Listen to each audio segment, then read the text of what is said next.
어제 6장 말씀을 함께 보았습니다.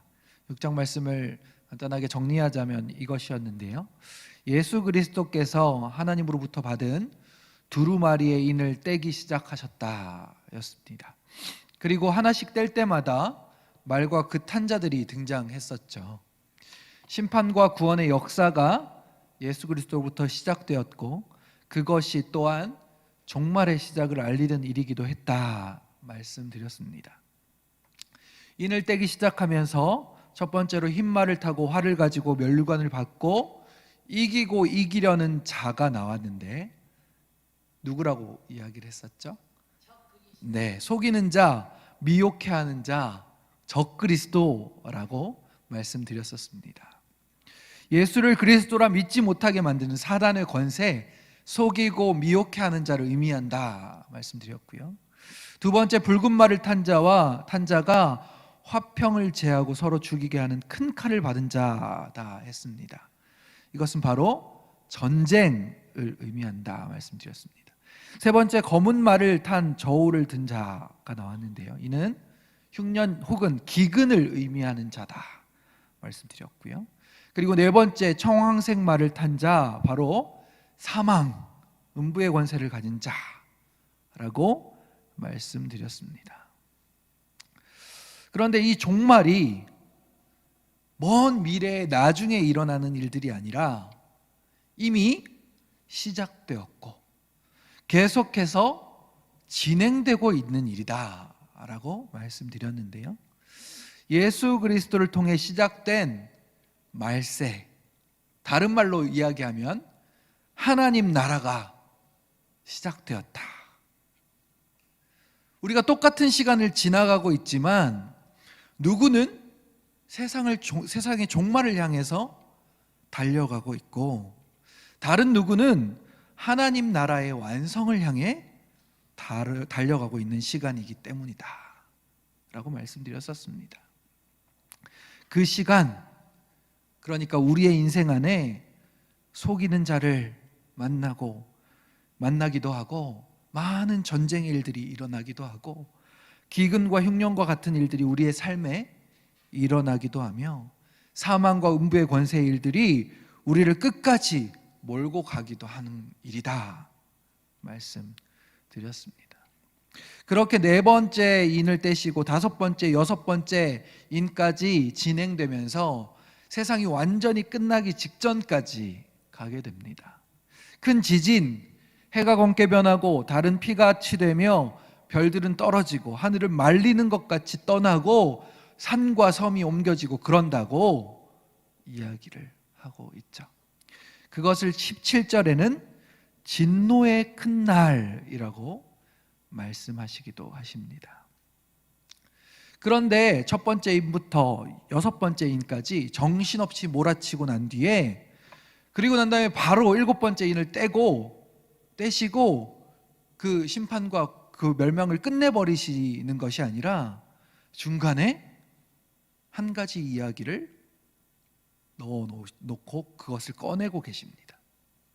그게 바로 오늘 우리가 함께 읽은 7장입니다. 이러한 구조를 이렇게 해석하기도 합니다.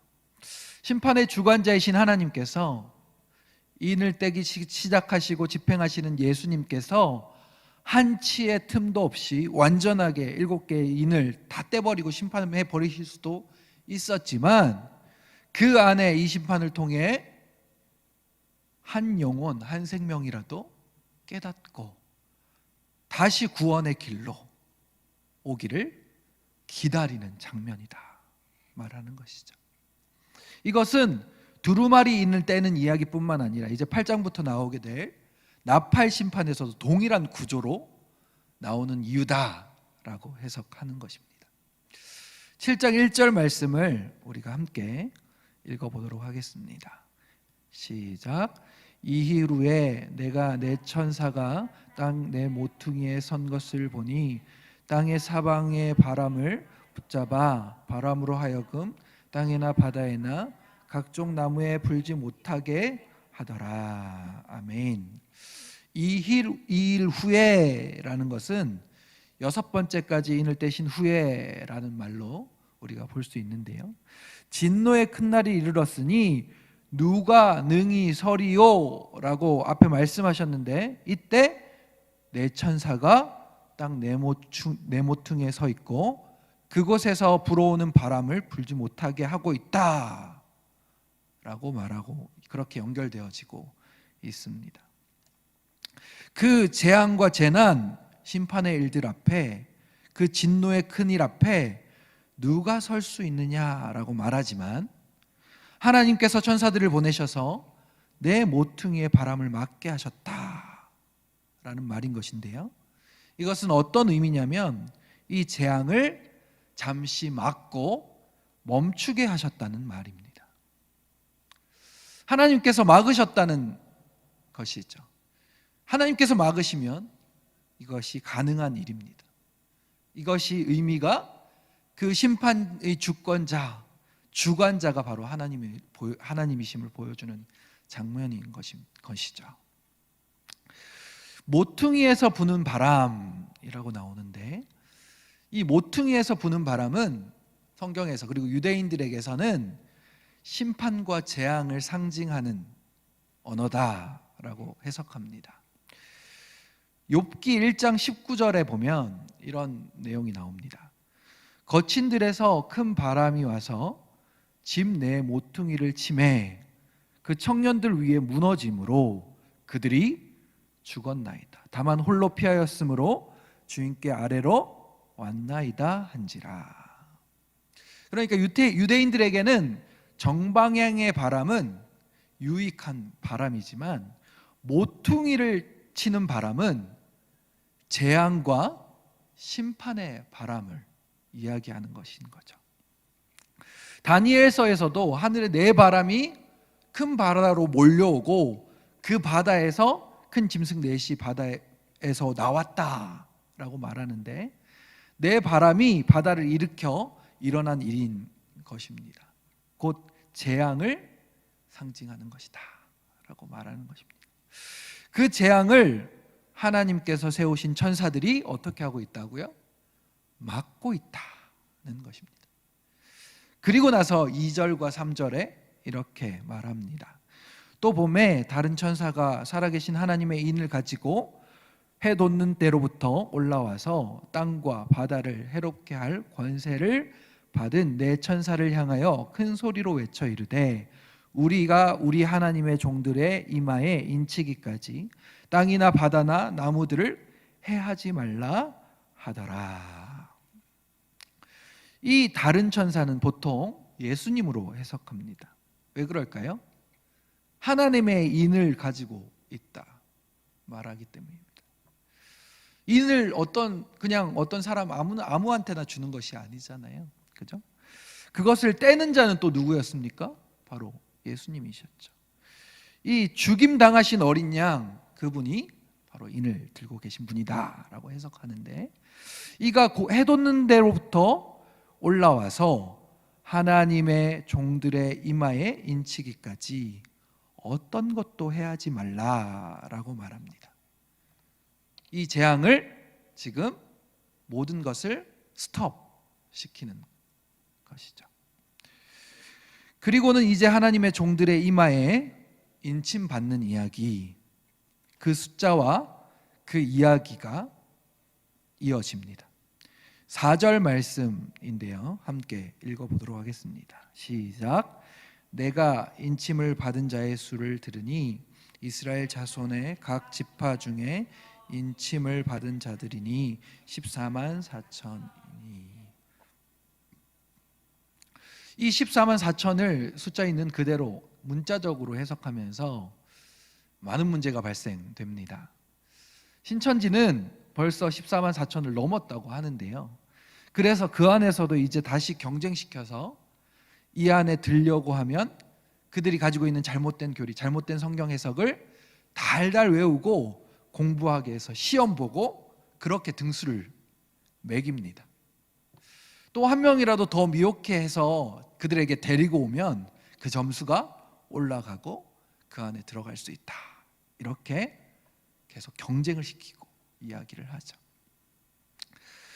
여기서 말하는 14만 4천은 상징적인 숫자인데 구약의 12지파와 신약의 12사도 그리고 그 시대의 큰 수를 상징하는 천을 다 곱한 수다 이렇게 해석합니다. 이 어떤 의미냐면 구약의 교회들의 모든 성도들을 상징하는 12지파와 신약의 교회들의 모든 성도를 상징하는 12사도에다가 그 시대의 큰 숫자 천을 곱해서 14만 4천이 되는 것이죠. 모든 시대의 성도들을 상징하는 엄청나게 큰 숫자, 많은 숫자다라고 생각하시면 되겠습니다. 그리고 이들뿐만 아니라 또 다른 흰 옷을 입은 자들이 있다, 흰 무리가 있다라고 말합니다. 9절 말씀인데요. 이 이후에 내가 보니 각 나라와 족속과 백성과 방언에서 아무도 능히 셀 수 없는 큰 무리가 나와 흰 옷을 입고 손에 종려가지를 들고 보좌 앞과 어린 양 앞에 서서, 흰 옷을 입고 손에 종려가지를 들고 하나님과 예수님 앞에 서서 구원하신 분을 찬양하고 있는 자들이 있다라고 말하는 것입니다. 그들은 누구며 어디서 왔느냐? 장로 중에 하나가 묻죠.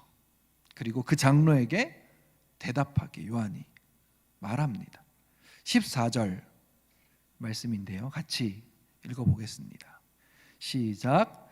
내가 말하기를 내 주여 당신이 아시나이다 하니 그가 나에게 이르되 이는 큰 환난에서 나오는 자들인데 어린 양의 피에 그 옷을 씻어 나오는 자들인데 그 어린 양의 피에 그 옷을 씻어 희게 하였느니라. 아멘.